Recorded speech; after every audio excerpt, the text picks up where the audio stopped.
I just want to start by saying that Jason noted to begin things that it was curious that in an event like this, we'd start out with an economist. I'm not sure curious is the right word he used, but we started with an economist, and later this morning we come up with another economist. And I hate to tell you, but sandwiched in between those is an HR guy. Borderline from Alice in Wonderland, things just get curiouser and curiouser. The other thing I would like to note is that when I first came in this morning, I saw Bob and he said good morning, all the usual things, but immediately followed up saying you've got 10 minutes, you take 1 minute longer, then there's going to be a big hook that comes out and removes you from the stage. So, in light of that, what I want to say is that I agree with everything Jason said. I agree with everything Chairman Anderson said. That doesn't always happen. He's gone now, unfortunately, but anyway. So, are there any questions? Last unfortunate thing is, even with the 20 font, I still can't read this stuff. So, anyway, good morning, ladies and gentlemen. It is a pleasure to bring you some updated information from the region of Durham. And believe it or not, we have not escaped the ravages of the recent recession. Unemployment is down slightly for us, but continues to hover around 9%. That's quite unacceptable. Our welfare caseload in Durham is hovering right now at about 9,800. That's about 2,000 cases more than the pre-recession level of 7,800 in August 2008. And we've had, in the better times, we were down below 6,000 down in 2005. We've also seen some fundamental restructuring of our local economy. In the past decade in the Oshawa area, the proportion of the labor force involved in manufacturing has dropped from 20% to about 12% today.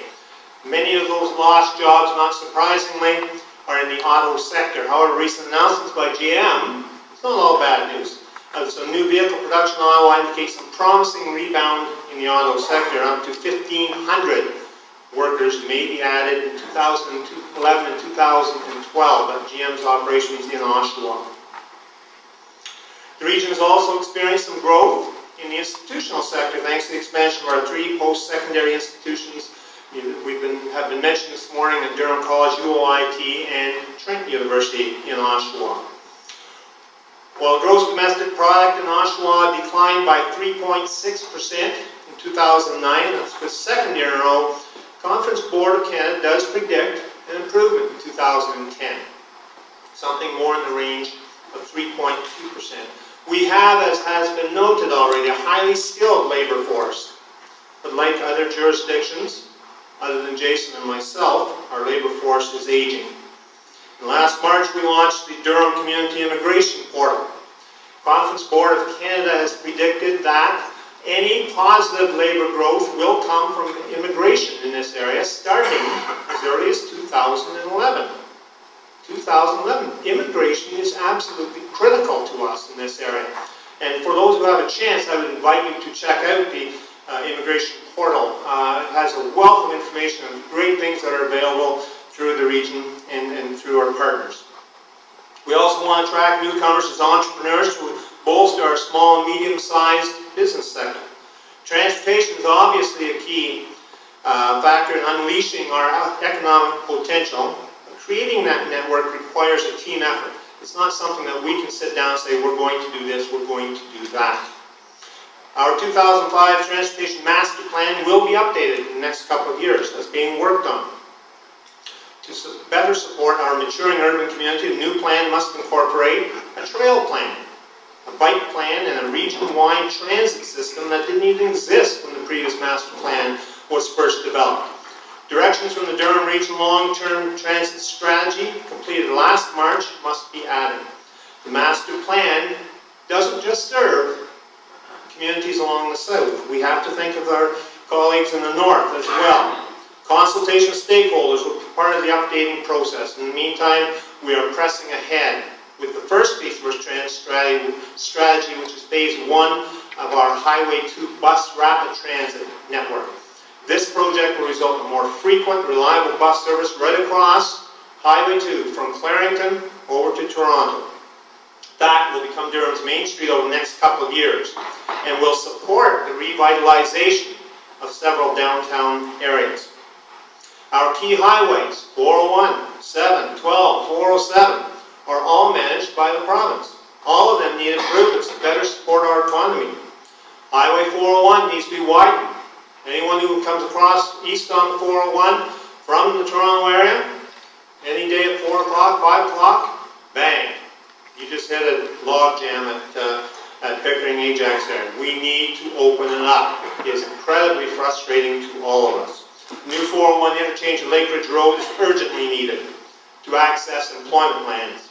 Its proposed nuclear projects we'll see at Darlington, a new interchange will also be needed at Falls Road.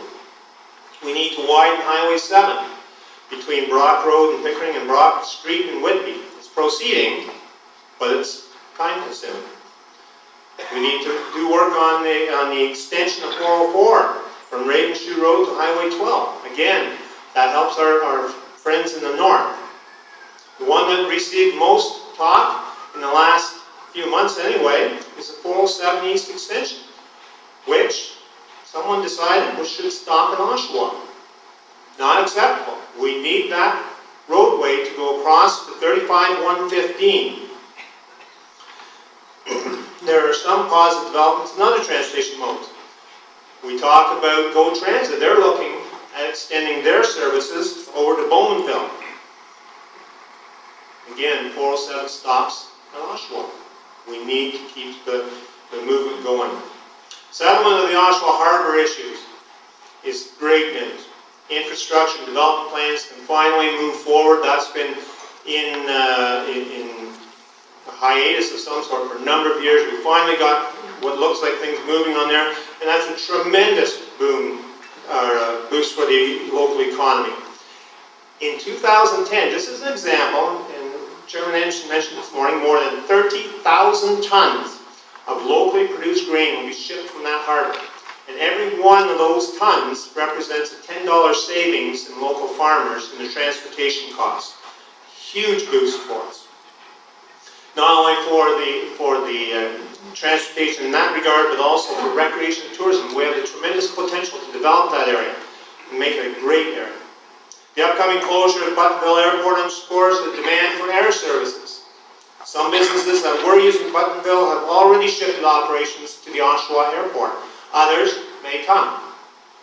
It also highlights the ongoing uncertainty regarding the federal Pickering Airport site.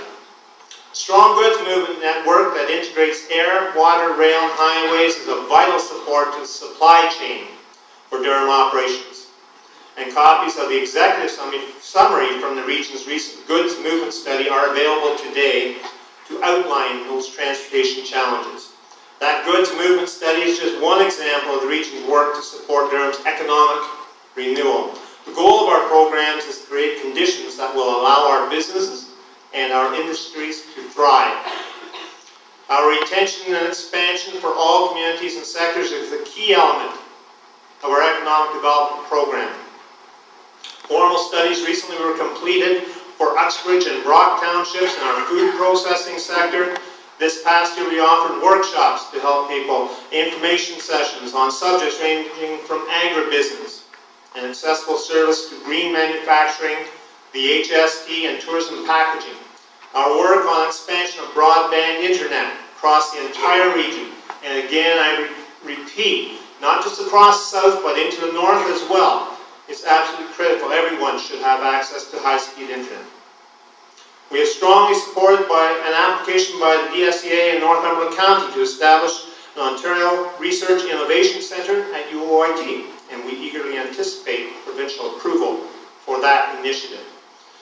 Many of you recall we had the Art of Transition event just over a year ago and launched a tremendous community discussion on how our cultural assets and creative industries can help renew and diversify Durham's economy. It's been mentioned a couple times, we are not solely reliant on manufacturing. We need other sectors to step up. We've created 3 task groups who are working on action plans that will support entrepreneurship, help us integrate culture, and improve communication and collaboration especially within the small and medium enterprise sector. We've recently adopted a new 5-year tourism strategy with directions like culinary tourism that respond to changes in the sector. We're also part of the new Ontario Regional Tourism Organization that gives Durham access to broader marketing schemes and a bigger pot of funding. Attracting new investment to the region is another strategic focus. Collaboration with our area municipalities, local businesses, and the Greater Toronto Marketing Alliance is vital to this effort. Together, we host business delegations visiting the GTA and participate in national and international trade shows for growth sectors like energy and green technology. The name of Durham is getting out there. To support innovation and commercialization research done in Durham, our Economic Development and Tourism Department has recently developed a close link with the leadership and researchers at UOIT and Durham College. That doesn't exist in all university college towns. We have a relationship with our partners there that we're particularly proud of. That relationship also helps ensure that academic programs are developed to match emerging local industry needs. Great examples of new renewable energy technology and culinary arts programs at Durham. We're thrilled to see the creation of the Trent-Oshawa campus. Okay, having these post-secondary options available in Durham will help retain our youth and keep our workforce up to date. In summary, ladies and gentlemen, we clearly face challenges, but we also have some great fundamentals in place.